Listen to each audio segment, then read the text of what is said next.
Good morning. Happy Friday. We have made it to day 5 of our 5-day Balance and Burn Challenge. And today's a fun day. I am going to be answering as many questions as I possibly can in 30 minutes, or about 28 minutes, because I then have a call at 9:30. So I'm just going to dive right in. I've got a list of quite a few questions and I want to give you as much value as possible. So let me pull up this list. First question being, how do you reintroduce calories after being in a caloric deficit? And it's really quite simple. You want to slowly increase your calories, which I'm sure you're like, duh, Danielle. You need to calculate what your maintenance calories are. And so I did provide you with a calorie calculator in the group chat at the beginning of the challenge. I believe it was on Sunday actually, to calculate your maintenance calories. Now there's a ton of different calculators online. Are they accurate? I wouldn't say that they are completely accurate, and I'm going to touch on this a lot more during this live today, but you need to spend time eating at maintenance. That's where the magic happens, ladies. I think we're so darn caught up always being in a deficit or thinking we have to quote unquote diet, that we end up with a poor relationship with food, or we just can't stick to it. We end up cutting way too much. And then we've got metabolic issues. Our body down regulates processes, digestion, energy, sleep, sex drive, libido, so on and so forth. But to actually answer this question, how do you introduce calories after being in a calorie deficit? Your protein should always stay the same. And that is aiming for 0.8 to 1 gram per pound of body weight. And that is your goal weight. So let's say you're 200 pounds and your goal is 160. Then you want to use 160 as the number that you calculate your protein target. Now, using a calculator online to figure out your maintenance calories is what you're going to work towards increasing your carbs and your fats.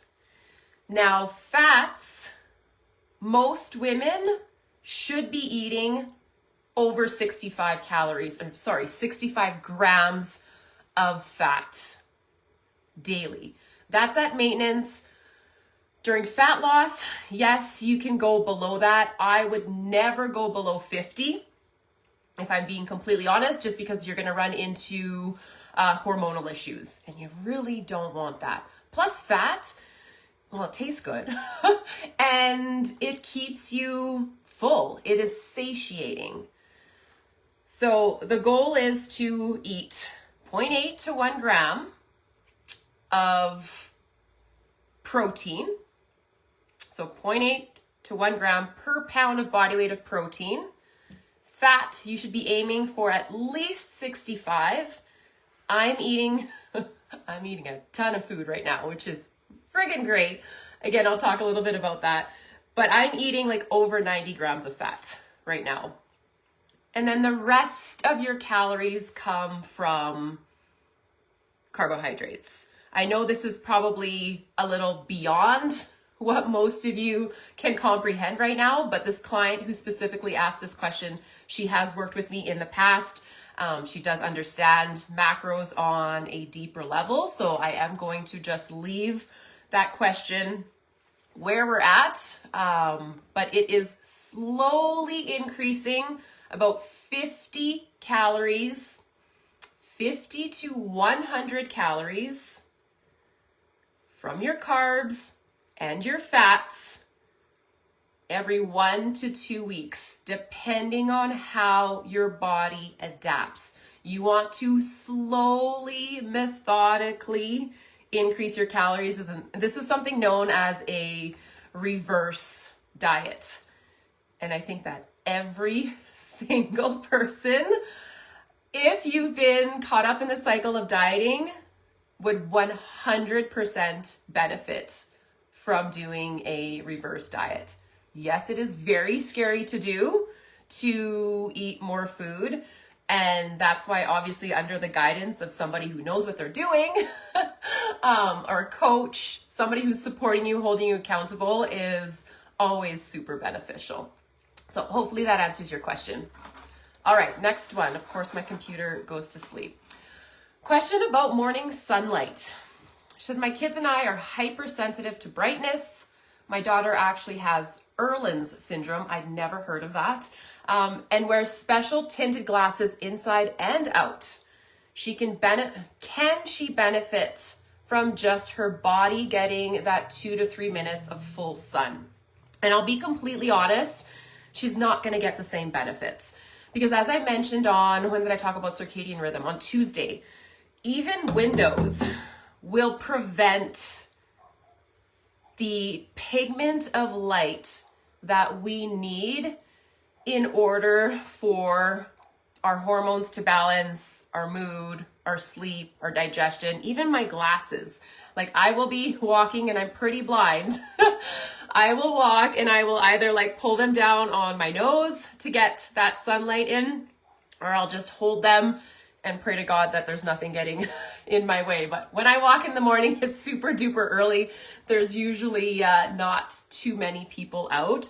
So that's a little bit tricky. Your skin is likely getting, of course, some of those sunlight rays, but it's just not the same as getting it directly in your eyes, which is connected to your brain. And that's how like circadian rhythm ultimately works. She also asked, I myself wear sunglasses 99% of the year because of light sensitivity, even though the rest of me loves the sun and could probably not keep my eyes open outside without sunglasses. This is something that you have trained yourself to do.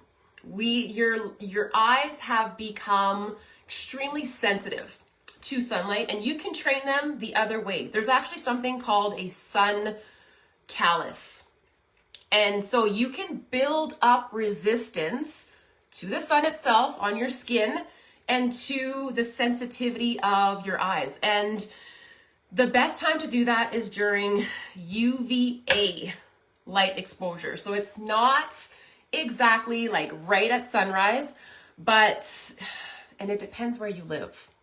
So there's an app called the Circadian app that will tell you when in your neck of the woods or where you live in the world, where UVA light exposure is at its highest. And if you spend any amount of time, ideally like 10 to 30 minutes in UVA light exposure, it is like super helpful for energy, mood, better sleep, decreased inflammation. Yes, it has the same side effects as regular sunlight, but as I just mentioned, UVA light is way better for building tolerance to the sun itself and to decrease the sensitivity of sunlight in your eyes. So the more you know. Hopefully that answers your question. All right, number 3. How would a woman in her 40s go about rebooting her overactive nervous system with relation to stressors, diet, and exercise? So that is pretty much exactly what I've been talking about all week, if I'm being honest. Specifically, yesterday I talked about stress. You need to be intentional with stress management. And I touched on this yesterday. It's not only when you're feeling overstimulated and stressed and you've got a ton on the go that you are then sitting down and taking deep breaths and doing your meditation. But it is actively, consciously, mindfully practicing several different types of stress management every single day. And like I mentioned, that is just doing some breath work. And you can do that right now while you're listening to this live. It is taking 5 minutes to meditate, to just be in silence. It is sitting with a book for 10 minutes. It's just getting outside with your lemon water in the morning, or your cup of tea or coffee or whatever it is. Just sitting and just being and just breathing. No phone, no stimulation, just really focusing on being in the present. And I know it can be uncomfortable for many of us, and those who feel uncomfortable just being with yourselves need it more than anybody else. Now, when it comes to other things, when it comes to eating, you need to make sure you're eating enough. And this is where we've been taught as women to eat as little as possible. Eat salads, skip meals, drink smoothies, and it's just created a friggin' wealth of health issues, if I'm being like completely honest. And I'm gonna be super transparent and to the point today, but eating at maintenance, calculating your maintenance calories and sitting there and eating there for months, if not years, is what many of you need in order to reach your physical goals, but to feel so much better, to decrease anxiety, improve your sleep, improve your mood. Of course, food quality matters hugely. So yes, prioritizing whole foods, cutting out alcohol, cutting out caffeine, processed junk, sugar, alcohols. Those things are all stressors. And if you are like intaking these things every single day, it doesn't matter all the stress management techniques that you're doing, because your body is stressed at a like biological cellular level, right? I hope that you are following me here. She also asked exercise. So yeah, this is tricky. I don't want you to completely stop exercising, and I think that that's a misconception that people have. Oh my gosh, I'm so stressed out. I have high cortisol. Exercise is only going to stress me out even more. Exercise is a stressor, 100%, but it builds resilience to your nervous system, your adrenal glands. So working out, exercising with intention, with strategy is so important. If you are training fasted, you're waking up, you're going to an exercise class, a spin class, a boot camp, F45, Orange Theory, that's gotta go. Gone are the days of just like completely exhausting your body. And I did this and it was not fun. Learn from me. I know there's probably some of you listening to me that are like nodding your head and being like, yep, Danielle, I can relate, because I know many of us have done this. Like, this is what I believe for so many years. Strength training, 2-3 times a week. If you are like super stressed out, new to strength training, start with 2 sessions, body weight only, 10 reps, choose 4 to 5 exercises. That's it. You can be done in 15 minutes. 2 15-minute sessions once a week. That is manageable for every single buddy listening to this live, and so beneficial. I would incorporate more yoga, restorative work, because with yoga, you're getting the breath work. You're just tackling your nervous system right away. You're working on mobility, you're working on flexibility, you're working on strength, muscular endurance. So many benefits. Plus, it is beneficial. Like, I used to think, and I had this conversation with a one-on-one client yesterday, if you would have asked me 2-3 years ago to do a yoga class, I would have said, nope, not doing it, because I didn't get that high from it. I didn't get the endorphins going. I didn't get sweaty. And I was like, no, this isn't doing anything for me. Boy, oh boy, was I wrong. So doing yoga 2-3 times a week, with strength training 2 to 3 times a week, and walking. Walk everywhere. Walking is one of the most underrated things that you can do for your health, mental health, physical health, emotional health. It's low impact. You are, of course, burning calories, expending energy, I should say. It's easy on the joints. Did I say that already? And it's just like mentally so darn good for us to be getting outside, listening to the birds at this time of year, or maybe it's the traffic, whatever it is. Maybe it's your favorite podcast. But hopefully that's helpful, and do fun things. I think that we have gotten away from dancing and singing. Like this morning, I got up early and put on my favorite playlist, and there's been lots of coyotes around here, so it's kind of freaking me out, if I'm being honest. So I didn't even put headphones on. I just like cranked my phone and went for a walk in hopes that I would scare away any creatures that are in the woods. But what a great way to start your day. Calm, dancing, singing, listening to, like I said, listening to nature around you. Do things that like bring you happiness, bring you back to your childhood. Maybe it's actually resting. It's reading a book. It's painting. It's coloring. It's playing games. All of these things are so beneficial for your nervous system. So hopefully you got some value from that question. I just want to make sure that I covered everything that she asked. Yes. Okay, next. Considering this woman has arthritis throughout, how do we train an oversensitive body to build strength? So I will first and foremost say that I am not a professional when it comes to arthritis. Do I have several clients who have arthritis? 100%. Have they been successful in reaching their health goals and feeling better? Absolutely. And I'm thinking of 2 right now. Shout out Debbie, shout out Roseanne. Both these women, have joint pain, arthritis, and it hasn't stopped them.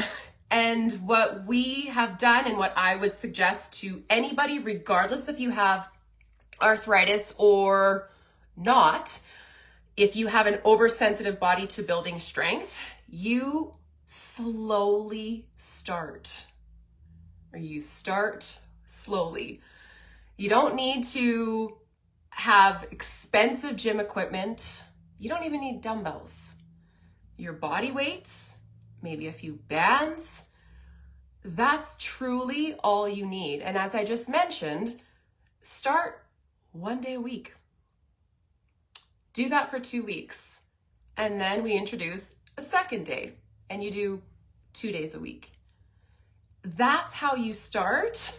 That's how you see progress. That's how your body slowly adapts to prevent yourself from injuring yourself or from causing inflammation, soreness, and you just not wanting to continue. The whole point of living these healthy lifestyles, achieving your physical goals, is by maintaining consistency. Like, there's no secret. It's showing up in whatever capacity you are capable of doing every single day and every single week. It makes 0 sense to go full tilt, 100%. And I see that happen. You get super excited. You've got a new program. You join a new class and you're like, holy shit. What have I just signed up for? Because you go too hard, too soon, too fast. There is huge benefit in doing body weight exercises. And I know this. I've taught classes, and I know through COVID, I did Tabata classes with probably many of you that are on this call. And I know that you're like, yep, Danielle, like body weight exercises those are effective. Those are efficient. I felt great. Some of you said like it's the most fit you've ever been, because we were consistent. 3 times a week, didn't miss, showed up 30 minutes, did the work.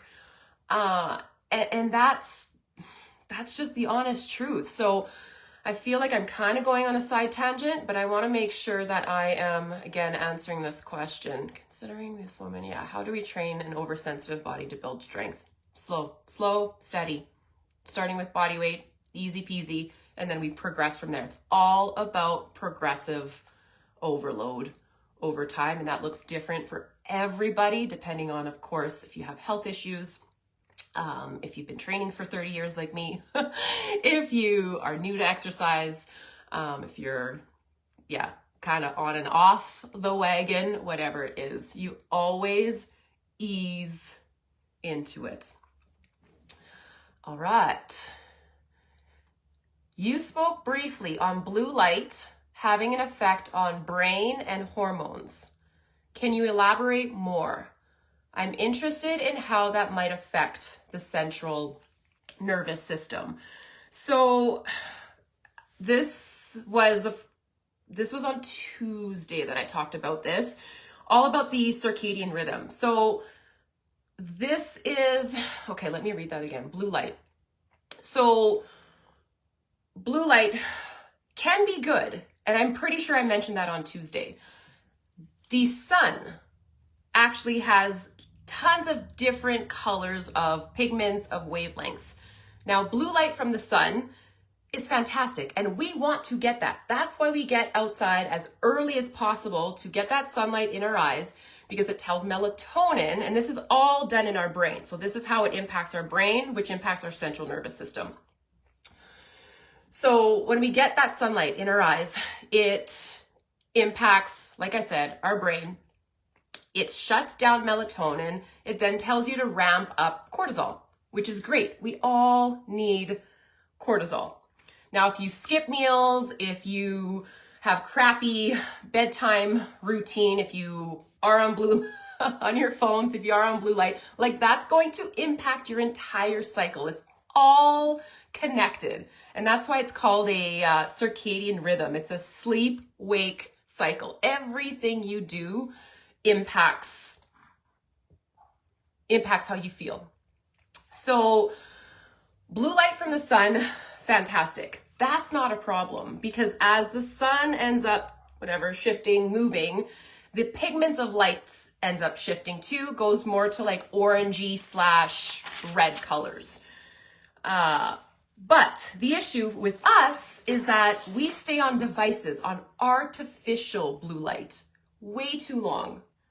Into the evening, we relax with our phones, we doom scroll, we're in bed with these devices. And that's the problem. That's what impacts your nervous system, your sleep, your mood, your hormone balance, your body's ability to lose fat. And it does that because it impacts your hunger hormones, ghrelin, leptin. So you might have cravings, you might not be hungry in the morning, so then you skip meals, and that's a recipe for disaster. Like, you can see how it's all connected. So I hope that that's giving you a little bit of a recap of what I talked about on Tuesday. There's really, I don't want to go into like crazy science, because it doesn't matter. Like, we just have to keep things simple and basic, and it has to do with the sleep-wake cycles, cortisol, melatonin, which then affects other hormones, which affects your alertness, your mood, your sleep, your hormones, fatigue, stress, memory, all of those things. All right, let's move on. I really like your app for workouts and tracking purposes. It's actually pretty advanced and user-friendly, with accommodating or replacing moves within a workout. I know, I love it. Customizable for sure. Do you have app-only access? I do not. So you have access to the app when you are working with me, and that's it. It's a paid, like, I pay for this app for all of you to use it. And of course, when you are a client, you absolutely get access to the app. If you are not a client, you do not get access to the app. And it's just as simple as that.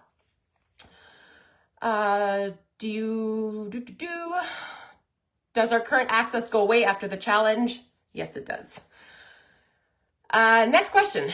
What supplements do you recommend as a staple, and is vitamin D good to take every day? Woo! This is a loaded question. Oh my gosh, I'm already at 25 minutes. Okay. Let me try to get as much as I possibly can done here. So, multivitamins, no good. I will tell you that right off the hop. Because there's so many contradictions of vitamins, and the quality of multivitamins are usually brutal. They're not good. And I say that because like copper and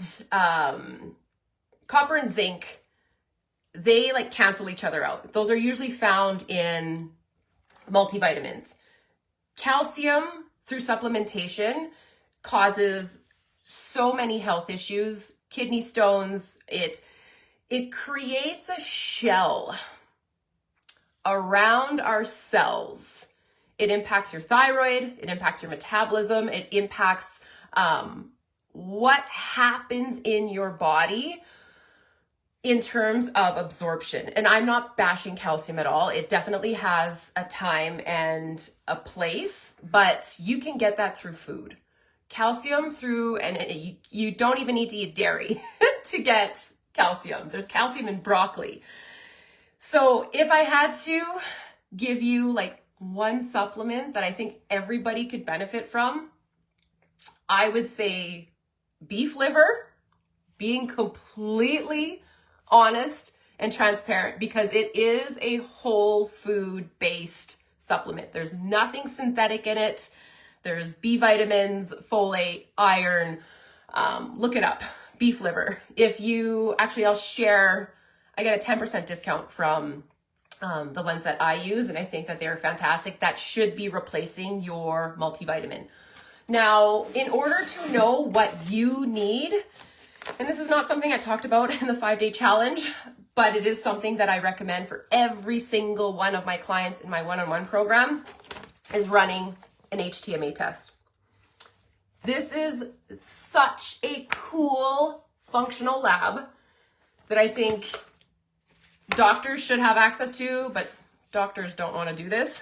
They want to give you prescriptions. They want to keep us sick and just give us prescriptions. That's the Western medicine. But this right here tells you exactly what you need in terms of your own supplements, vitamins, minerals. And I'll just share mine, but I've got, like, you can see like the differences, right? Like these on this side, these are called our macro minerals. So there's calcium, magnesium, sodium, potassium.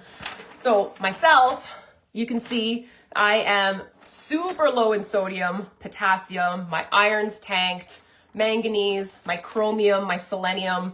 Like I know exactly what I need to feel as best as I possibly could. You can see like other clients, like the calcium on this client, friggin' through the roof. Magnesium, through the roof.